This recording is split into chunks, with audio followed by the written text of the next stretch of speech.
The pagan circles I ran in the 1990s talked a lot about fluffy bunny pagans. These are the types of people who today you'll see memes posted on Facebook saying, or Instagram, good vibes only, keep your vibration high.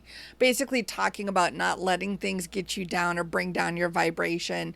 And what that does is that leaves a lot of marginalized communities, especially communities of color, disabled people, queer people, neurodivergent people, basically unable to talk about their lived experiences. So I want to be frank and basically say that it is one thing to protect your mental health, and it is one thing to be careful about what media you consume in this time that we're living in. But if that comes at the cost of empathy or holding space or hearing out somebody's lived experiences so that you can do better if you have caused a harm, then you're just engaging in spiritual bypassing. And spiritual bypassing is something that has hurt a lot of people. So that's what I'm going to talk about today on the Feathermane Soul Wisdom Show. You're listening to Feathermane Soul Wisdom, a podcast designed for people looking to live embodied lives and find their authentic selves. This show is hosted by Kit Kaelstow, body theologian and spiritual mentor. If you're looking to get in touch with your inner spirit, then this show is for you. Thanks for listening. And now, this week's show.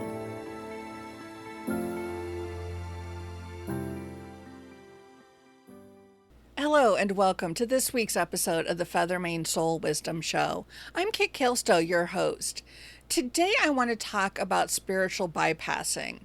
And I want to do that, first of all, to discuss the harms that it perpetuates, especially to communities, again, people, communities of color, the disabled community, queer communities, marginalized communities, neurodivergent communities.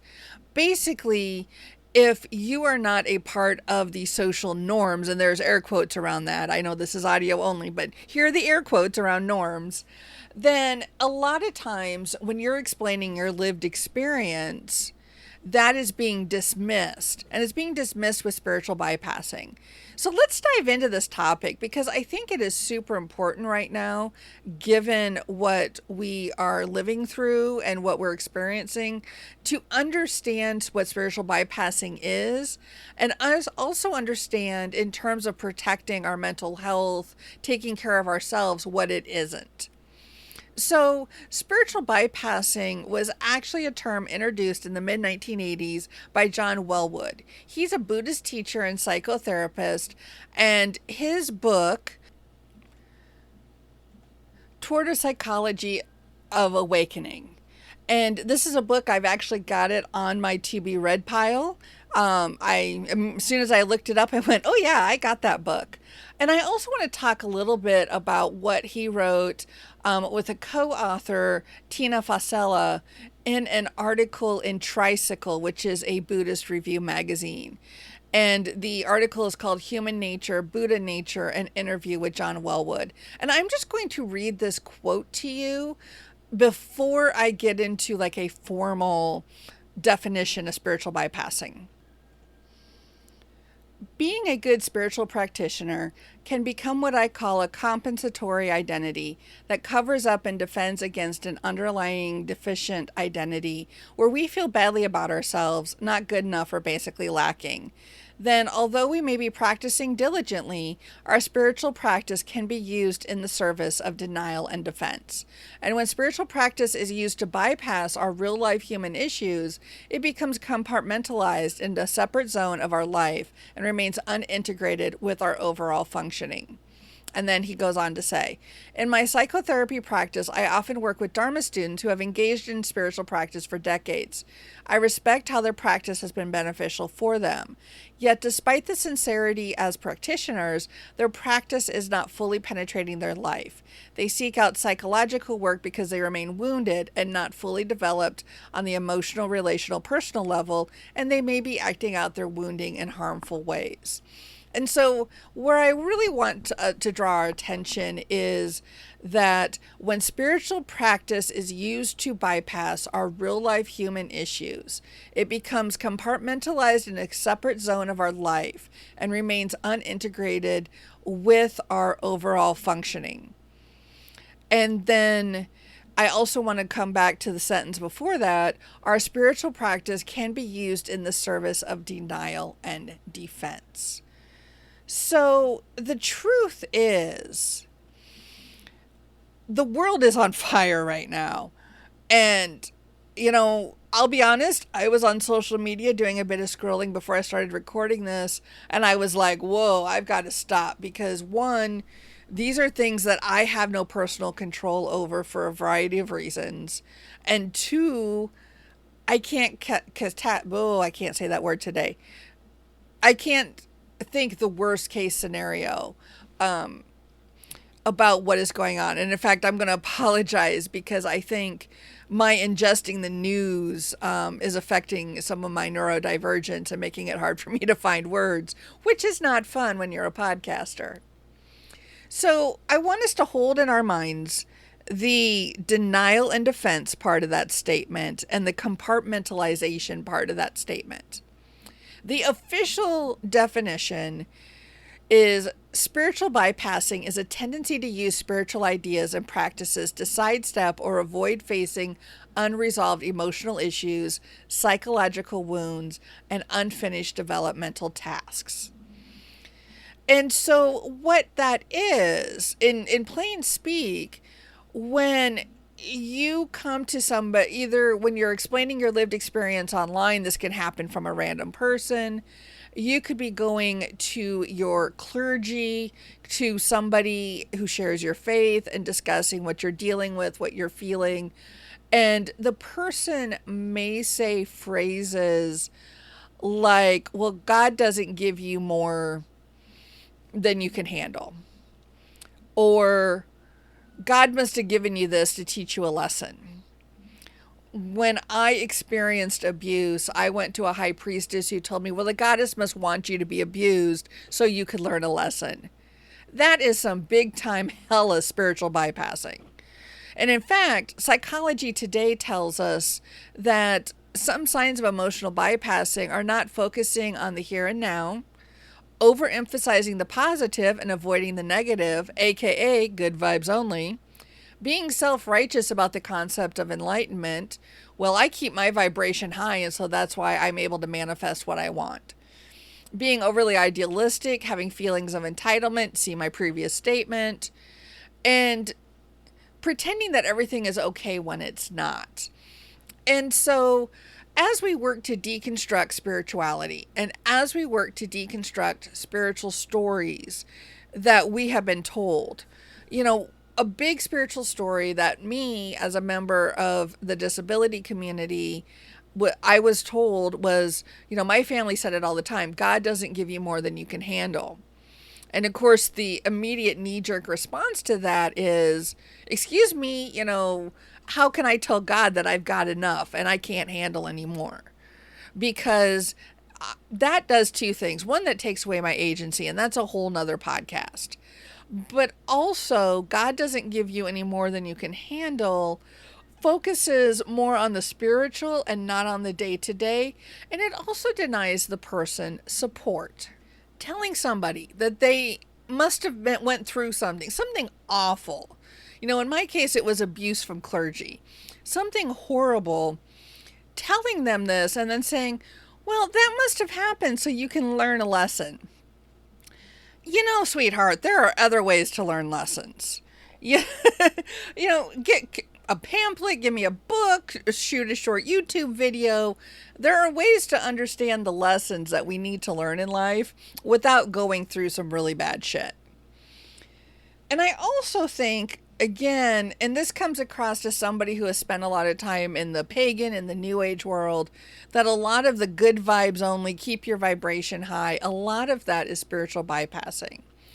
So I want to shift gears just a little bit and talk about how we can protect our own mental health how we can take care of ourselves so that we can hold space and have empathy and take care of other people.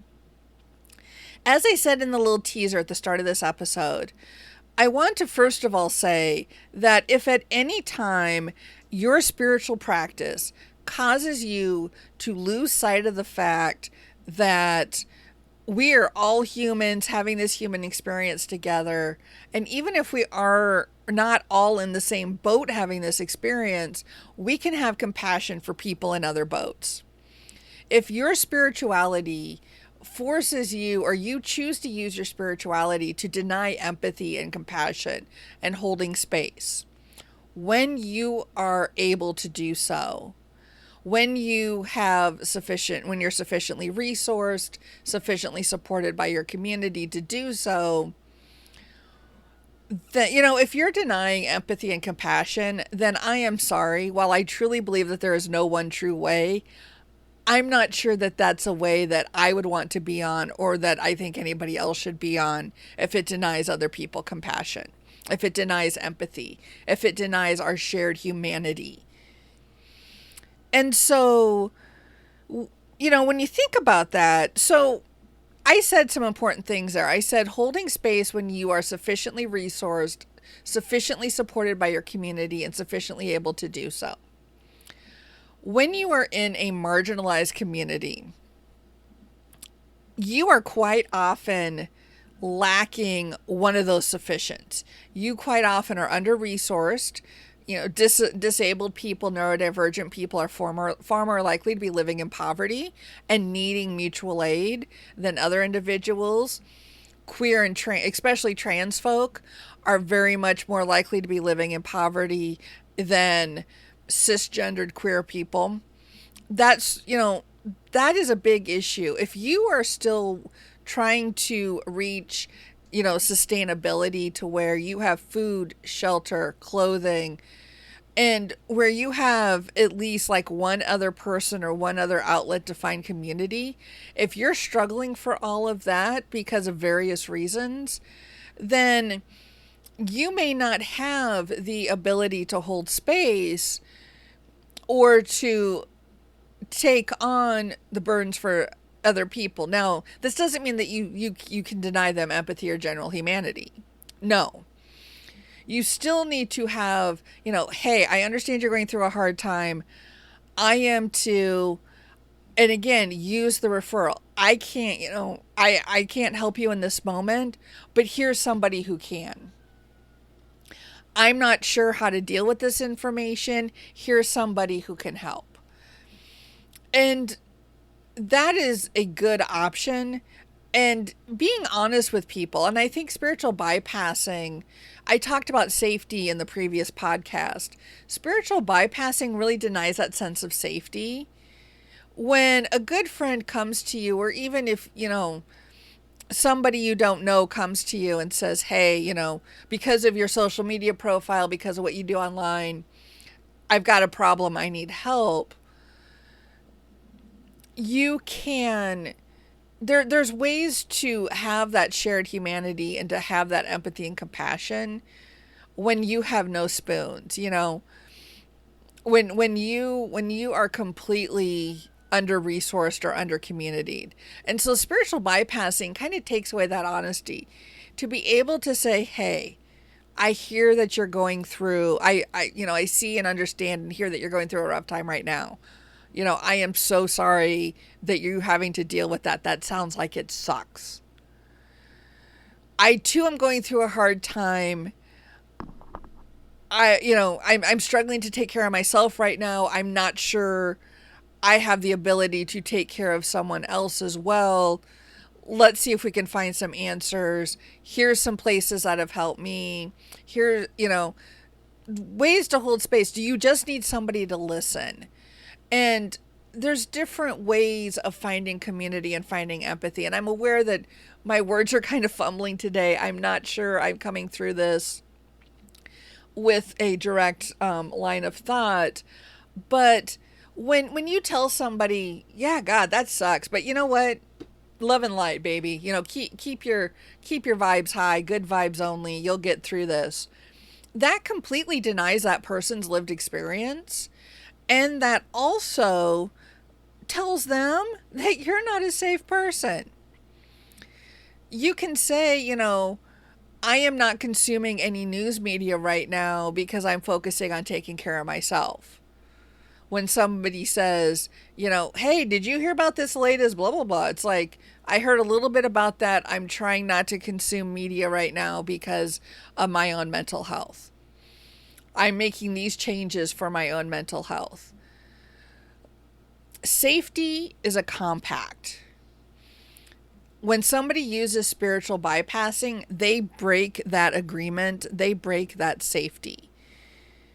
When somebody seems to dismiss what you're going through, and especially on spiritual terms, that is what causes a lot of people to turn away from spirituality. And that is why I am so passionate about speaking about spirituality in the communities that I'm a part of and have lived experience in, because I know what toxic things like spiritual bypassing have done to me that have come from the community and the harms that it has done. So what do you do when you encounter spiritual bypassing? The truth of the matter is, the best thing to do is to call it out. The problem is if you're being bypassed, if you're the person that's having your lived experiences dismissed, you probably don't have the energy and just don't want to deal with the bullshit that comes from telling somebody, hey, you know what? That was spiritual bypassing and that hurt.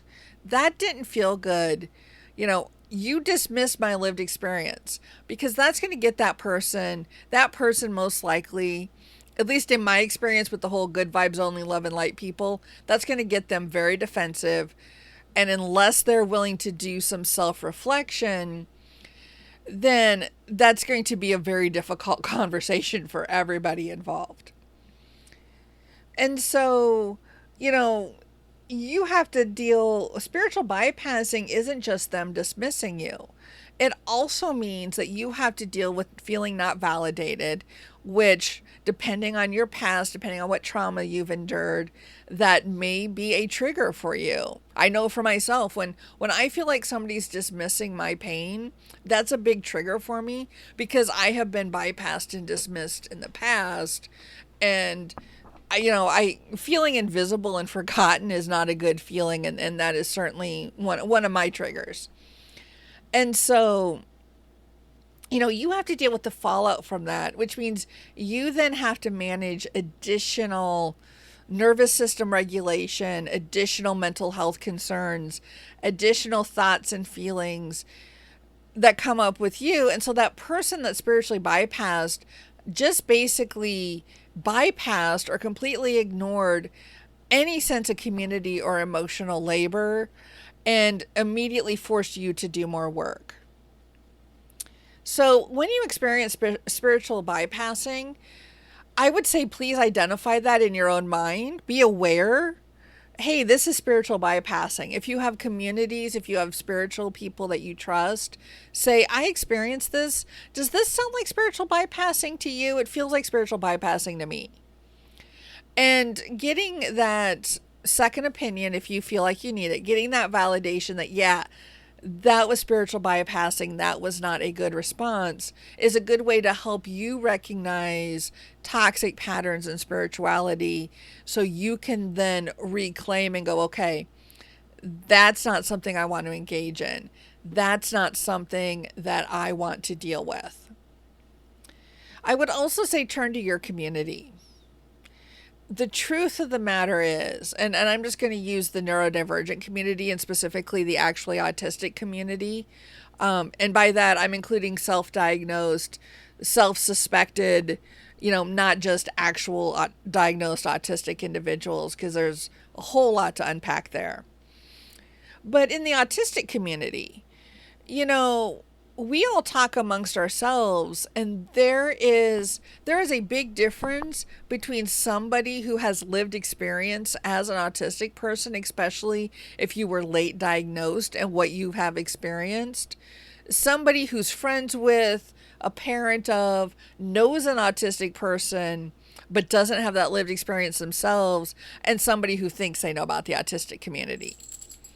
And so when we deal with things, we have our own communities, just as other communities do, where we can talk amongst ourselves and say, hey, I just had this experience and this sucked and I need some help here. And so I would also advise to turn towards your communities. Now, sometimes a spiritual bypassing comes from your community. I experienced it as a pagan. I experienced it as pagan clergy from other clergy members. And when that happens, I think depending on the way you feel at the time, it should be called out. If not in the moment, then definitely at some later point. And I really feel this for clergy. At some point, I'm probably going to do a series of podcasts talking about clergy in general. Because when you accept the calling to become a spiritual leader, when you accept the calling to become clergy, there's a lot that goes into that. That is not something to be done for gain. That is not something to be done for ego. That is not something to be done for power over somebody. That is something to be done because you have no other choice, because you feel like you are being called to do this work, to share this work, to help people in this way. And so when clergy engage in spiritual bypassing, I feel like that's a much graver error and a much graver mistake than when an actual layperson, friend, family member, random person on the internet engages in spiritual bypassing. And so I think that's kind of where I want to leave it today. I'm curious about your thoughts. Drop me a comment, drop me an email. There's a comment form at feathermanesoul.com. I would love to talk into this more because I feel like there's a taboo around talking about bad spiritual behavior, and that's part of what I want to deconstruct and part of what I want to perhaps bring to light, simply because I feel like, one, when you know better, you do better. Thank you, Maya Angelou, for that brilliant quote.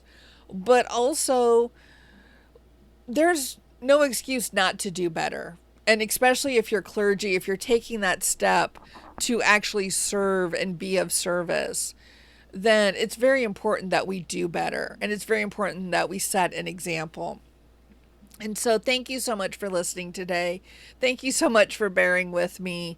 I sure hope that you got something out of this podcast, and I look forward to hearing from you if you have any questions, concerns, and please don't forget to like, subscribe, follow wherever you're hearing my voice. Thank you. Be kind to yourself, and don't forget to remember that you are divine. You've been listening to the Feathermane Soul Wisdom Podcast, hosted by Kit Kelstow. Learn more about Feathermane Soul at feathermanesoul.com. Kit's passionate about embodied living and finding authentic joy by connecting with yourself and others. Kit loves working with neurodivergent, chronically ill, or disabled individuals, as well as anyone who wants to reclaim the stories and find new stories for them. Music is Running with the Horses by Purple Planet Music. This podcast is hosted on the Muse Charmer Media Network. Find out more by visiting the podcast website and following the links to Muse Charmer.